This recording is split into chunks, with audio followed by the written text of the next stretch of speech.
ನಗರದ ಆಂಜನೇಯಸ್ವಾಮಿ ದೇವಾಲಯದ ಸ್ತಂಭವನ್ನು ನೀರಿನಿಂದ ಶುಭ್ರಗೊಳಿಸಿದ ಸಂಸದ ಮುನಿಸ್ವಾಮಿ. ಜನವರಿ 22ರಂದು ಅಯೋಧ್ಯೆಯಲ್ಲಿ ಶ್ರೀರಾಮ ಮಂದಿರ ಉದ್ಘಾಟನೆಯಾಗಲಿರುವ ಕಾರಣದಿಂದ ಎಲ್ಲ ದೇವಾಲಯಗಳನ್ನು ಸ್ವಚ್ಛಗೊಳಿಸಿ ಅಲಂಕಾರ ಮಾಡುವ ಮೂಲಕ ದೇಶದಲ್ಲಿ ಹಬ್ಬದ ವಾತಾವರಣ ನಿರ್ಮಾಣವಾಗಲಿದೆ ಎಂದು ಸಂಸದ ಎಸ್. ಮುನಿಸ್ವಾಮಿ ಹೇಳಿದರು. ನಗರದ ಆಂಜನೇಯಸ್ವಾಮಿ ದೇವಾಲಯದ ಆವರಣ, ಧ್ವಜಸ್ತಂಭ ಹಾಗೂ ಗೋಪುರವನ್ನು ಕಾರ್ಯಕರ್ತರೊಂದಿಗೆ ಸ್ವಚ್ಛತೆಗೊಳಿಸಿ ಮಾತನಾಡಿದರು.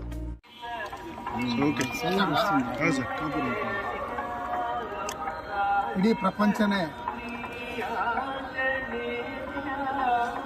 ಅಯೋಧ್ಯ ಶ್ರೀರಾಮನ ದೇವಸ್ಥಾನದ ಪ್ರತಿಷ್ಠಾಪನೆಗೆ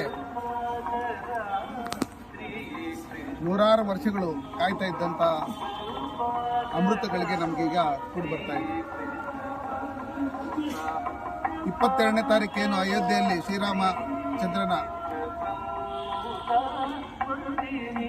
ಪ್ರತಿಷ್ಠಾಪನೆ ಆಗ್ತಾ ಇದೆ, ದೇವಾಲಯ ಲೋಕಾರ್ಪಣೆ ಆಗ್ತಾ ಇದೆ. ಎಲ್ಲ ಶ್ರೀರಾಮನ ಭಕ್ತರು ಕಾತರದಿಂದ ಕಾಯ್ತಾ ಇದ್ದಾರೆ. ಆಗಿರ್ತಕ್ಕಂಥ ಸಂದರ್ಭದಲ್ಲಿ ನಮ್ಮೆಲ್ಲರ ನೆಚ್ಚಿನ ಪ್ರಧಾನಮಂತ್ರಿಗಳಾದಂಥ ನರೇಂದ್ರ ಮೋದಿಜಿ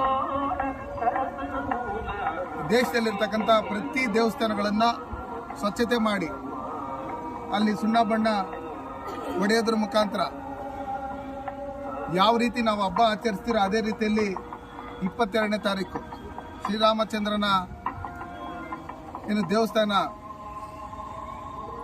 ಲೋಕಾರ್ಪಣೆ ಇದೆ, ಅದರಲ್ಲಿ ಸಂತೋಷದಿಂದ ಎಲ್ಲರೂ ಪಾಲ್ಗೊಳ್ಬೇಕು ಅಂತ ಹೇಳ್ತಾ ಇರ್ತಕ್ಕಂಥ ಸಂದರ್ಭದಲ್ಲಿ ಈ ಏನು ಕಾಂಗ್ರೆಸ್ ಸರ್ಕಾರ ಇದೆ, ಕಾಂಗ್ರೆಸ್ನ ಹಲವಾರು ಮುಖಂಡರುಗಳು ಮೊದಲಿಂದನೂ ಅಯೋಧ್ಯ ಶ್ರೀರಾಮಚಂದ್ರನ ದೇವಸ್ಥಾನದ ವಿಷಯದಲ್ಲಿ ವಿರುದ್ಧವಾಗಿ ಬಂದಂಥವರು ಇವತ್ತು ಯಾವುದೇ ರೀತಿಯಾದಂಥ ಟ್ರಸ್ಟ್ ವತಿಯಿಂದ ಆಹ್ವಾನ ಕೊಟ್ಟರು ನಾವು ಹೋಗಲ್ಲ ಅಂತ ಹೇಳ್ಬಿಟ್ಟು ಏನು ತಿರಸ್ಕಾರ ಮಾಡ್ತಾ ಇದ್ದಾರೆ.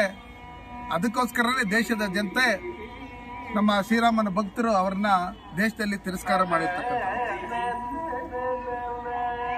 ಕರ್ನಾಟಕ ರಾಜ್ಯದಲ್ಲಿ ಡಿ ಕೆ ಶಿವಕುಮಾರ್ ಇರ್ಬೋದು, ಸಿದ್ದರಾಮಯ್ಯನವರು ಇರ್ಬೋದು. ಡಿ ಕೆ ಶಿವಕುಮಾರ್ ಮಂತ್ರಾಕ್ಷರ ಬಗ್ಗೆ ಅವೇಳನಕಾರವಾಗಿ ಹೇಳಿದರು. ನಾವು ಕೊಡ್ತಾ ಇರ್ತಕ್ಕಂಥ ಅನ್ನಭಾಗ್ಯಲ್ಲಿ ಅಕ್ಕಿ ಕೊಟ್ಟಿರ್ತಕ್ಕಂಥ ಒಂದು ಮಂತ್ರಾಕ್ಷರ ಕೊಡ್ತಾ ಇದ್ದಾರೆ ಅಂತೇಳಿ ಡಿ ಕೆ ಶಿವಕುಮಾರ್ ಅವ್ರಿಗೆ ಏನು ಮರವು ಅನಿಸ್ತೈತೆ. ಅವ್ರು ಹೇಳಿರ್ತಕ್ಕಂಥ ಅನ್ನಭಾಗ್ಯದ ಅಕ್ಕಿ ಇದುವರೆಗೂ ಕೊಟ್ಟೇ ಇಲ್ಲ. ಅವರು ಹಂಗಿರ್ತಕ್ಕಂಥ ಸಂದರ್ಭದಲ್ಲಿ ಅವರು ಸುಳ್ಳನ್ನು ಹೇಳಂಥದ್ದು ನಾವು ಮುಖ್ಯಮಂತ್ರಿ ಆಗಬೇಕು ಅಂತ ಹೇಳ್ಬಿಟ್ಟು ಹೇಳಿ ನೂರಾರು ಸಲ ದೇವಸ್ಥಾನಗಳಲ್ಲಿ ಹೋಮ ಹವನಗಳನ್ನು ಮಾಡಿ ಅದೇ ಮಂತ್ರಾಕ್ಷರಗಳನ್ನು ಅವ್ರ ತಲೆ ಮೇಲೆ ಹಾಕ್ಸ್ಕೊಂಡು ಬಂದಿದ್ರು. ಇವತ್ತು ಡಿ ಕೆ ಶಿವಕುಮಾರ್ ಅವರು ಒಟ್ಟಿಗೆ ಅವರು ಆಲಿಬಾಬಾ ಚಾಲಿಸ್ ಚೋರ್ಸ್ ಇವರೇನು INDA ಕೂಟ ಇದೆ, ಇವರೆಲ್ಲ ಒಟ್ಟಿಗೆ ಶ್ರೀರಾಮನ ಕೃಪೆಗೆ ಪಾತ್ರರಾದ್ರೇ ಮುಂದಿನ ದಿನಗಳಲ್ಲಿ ಅವರಿಗೆ ಮುಕ್ತಿ. ಇಲ್ಲ ಅಂದರೆ ಅವ್ರಿಗೆ ಮುಕ್ತಿ ಇಲ್ಲ. ಇಡೀ ಪ್ರಪಂಚನೇ ಭಗವಂತನ ಆಶೀರ್ವಾದಕ್ಕೋಸ್ಕರ ಅವರ ಇದಕ್ಕೋಸ್ಕರ ಕಾಯ್ತಾ ಇರ್ತಕ್ಕಂಥ ಸಂದರ್ಭದಲ್ಲಿ, ಕೃಪೆಗೆ ಕಾಯ್ತಾ ಇರ್ತಕ್ಕಂಥ ಸಂದರ್ಭದಲ್ಲಿ ಇವತ್ತೇನು ಈ ಕಾಂಗ್ರೆಸ್ ಅವರು ಇದರಲ್ಲಿ ರಾಜಕಾರಣ ಮಾಡ್ತಾ ಇದ್ದಾರೆ, ಇದು ನಿಜಕ್ಕೂ ದುರಾದೃಷ್ಟಕರ. ಅದಕ್ಕೋಸ್ಕರ ಈ ದಿನ ಏನು ನಾವು ನಮ್ಮ ಶಿಡ್ಲಘಟ್ಟ, ಚಿಂತಾಮಣಿ, ಶ್ರೀನಿವಾಸಪುರ, ನಮ್ಮ ಮುಳುಬಾಗಿಲು ಮತ್ತೆ ಕೋಲಾರ ಈ ಭಾಗದಲ್ಲಿ ಎಲ್ಲ ದೇವಸ್ಥಾನಗಳನ್ನ ಸ್ವಚ್ಛತೆ ಮಾಡ್ಬೇಕಂತೇಳಿ ಇವತ್ತು ನಮ್ಮ ಮುಳುಬಾಗಿಲಿನಲ್ಲೂ ನಮ್ಮ ಅಶೋಕರ್ ಇರ್ಬೋದು, ಮೈಕ್ ಶಂಕರ್ ಇರ್ಬೋದು, ಪ್ರಸಾದ್ ಅವ್ರು ಇರ್ಬೋದು, ನಮ್ಮ ಮೋಹನ್ ಅವ್ರು ಇರ್ಬೋದು, ಎಲ್ಲ ಮುಖಂಡರುಗಳೆಲ್ಲ ಒಟ್ಟಿಗೆ ಸೇರ್ಕೊಂಡು ಇವತ್ತೇನು ಈ ಸ್ವಚ್ಛತಾ ಕಾರ್ಯಕ್ರಮದಲ್ಲಿ ಪಾಲ್ಗೊಂಡಿದ್ದಾರೆ. ನಾವು ಇದೇ ರೀತಿಯಲ್ಲಿ ಪ್ರತಿಯೊಂದು ಹಳ್ಳಿಗಳಲ್ಲೂ ಹೋಗಿ ನಾವು ಸ್ವಚ್ಛತಾ ಕಾರ್ಯಕ್ರಮದಲ್ಲಿ ಪಾಲ್ಗೊಂಡು ಭಗವಂತನ ಶ್ರೀರಾಮನ ಕೃಪೆಗೆ ಪಾತ್ರರಾಗಬೇಕು. ಇದ್ರ ವಿರುದ್ಧವಾಗಿ ಯಾರೇ ಬಂದ್ರೂ ಇಲ್ಲಿ ಅಂಜೋದು ಇನ್ನೊಂದು ಮತ್ತೊಂದು ಅದೇನು ಬೇಕಾಗಿಲ್ಲ, ಯಾರದೇ ನಮ್ಗೇನು ಪರ್ಮಿಷನ್ ಏನು ಬೇಕಾಗಿಲ್ಲ. ಹಂಗಿರ್ತಕ್ಕಂಥ ಸಂದರ್ಭದಲ್ಲಿ ಯಾವ ಪರ್ಮಿಷನ್ ಏನು ಎತ್ತ ಅನ್ನೋ ಲೆಕ್ಕಾಚಾರದಲ್ಲಿ ನೀವೇನು ಕಾಯಕ್ಕೇನು ಹೋಗ್ಬೇಡಿ.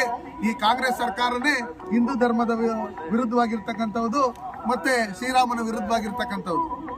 ಮೊದಲಿಂದನೂ ಯಾವ ರೀತಿ ಶ್ರೀರಾಮಚಂದ್ರ ಅಯೋಧ್ಯೆಯಲ್ಲಿ ದೇವಸ್ಥಾನ ಕಟ್ಟಬೇಕಂತ ಹೇಳಿದ್ರೆ ವಿರುದ್ಧ ಮಾಡ್ಕೊಂಬಂದ್ರೆ ಅದೆಲ್ಲ ನಮ್ಗೆಲ್ಲ ಗೊತ್ತಿರ್ತಕ್ಕಂಥ ವಿಷಯ. ಅವ್ರ ಆಹ್ವಾನ ಬಂದ್ರೇನು ಅವ್ರು ಅಲ್ಲಿ ಹೋಗೋದಕ್ಕೆ ಅವ್ರ ಮನಸ್ಸು, ಅವ್ರ ಹೈಕಮಾಂಡು ಇಟಲಿ ಮೇಡಮ್ ಪರ್ಮಿಷನ್ ಕೊಡ್ತಾ ಇಲ್ಲ. ಹಂಗಿರ್ತಕ್ಕಂಥ ಸಂದರ್ಭದಲ್ಲಿ ಅವ್ರಿಗೇನು ಒಳ್ಳೇದಾಗಲ್ಲ. ನಮ್ಮ ಶ್ರೀರಾಮಚಂದ್ರ ಎಲ್ಲ ದೇಶದಲ್ಲಿರ್ತಕ್ಕಂಥ ಪ್ರತಿಯೊಬ್ಬ ರಾಮ ಭಕ್ತರಿಗೂ ಪ್ರತಿಯೊಬ್ಬ ದೇಶ ಭಕ್ತರಿಗೂ ಒಳ್ಳೆ ಆಯುಷು ಆರೋಗ್ಯ ಐಶ್ವರ್ಯ ಎಲ್ಲ ಕೊಟ್ಟು ಎಲ್ಲರನ್ನು ಚೆನ್ನಾಗಿಡ್ಲಿ. ನಾವು ಈ ಭಗವಂತನ ಕೃಪೆಗೆ ಪಾತ್ರರಾಗಬೇಕು.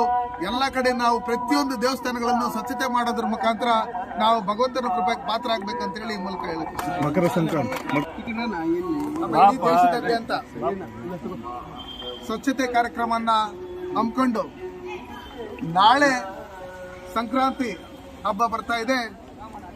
ಎಲ್ಲರಿಗೂ ಭಗವಂತ ಒಳ್ಳೇದು ಮಾಡಲಿ, ಒಳ್ಳೆ ಮಳೆ ಬೆಳೆ ಆಗಲಿ, ಎಲ್ಲರಿಗೂ ಆರೋಗ್ಯ ಕೊಡಲಿ, ಯಾವುದೇ ರೀತಿಯಾದಂಥ ತೊಂದರೆ ಇಲ್ದಿರ ಎಲ್ಲರೂ ಸುಖವಾಗಿರಲಿ ಅಂತ ಹೇಳ್ಬಿಟ್ಟು ಹೇಳಿ ದೇಶದ ಮತ್ತು ನಾಡಿನ ನನ್ನ ಕೋಲಾರ ಲೋಕಸಭಾ ಕ್ಷೇತ್ರದ ಎಲ್ಲ ಜನತೆಗೂ ನಾನು ಶುಭಾಶಯಗಳನ್ನು ಕೋರ್ತಾ ಇದ್ದೀನಿ.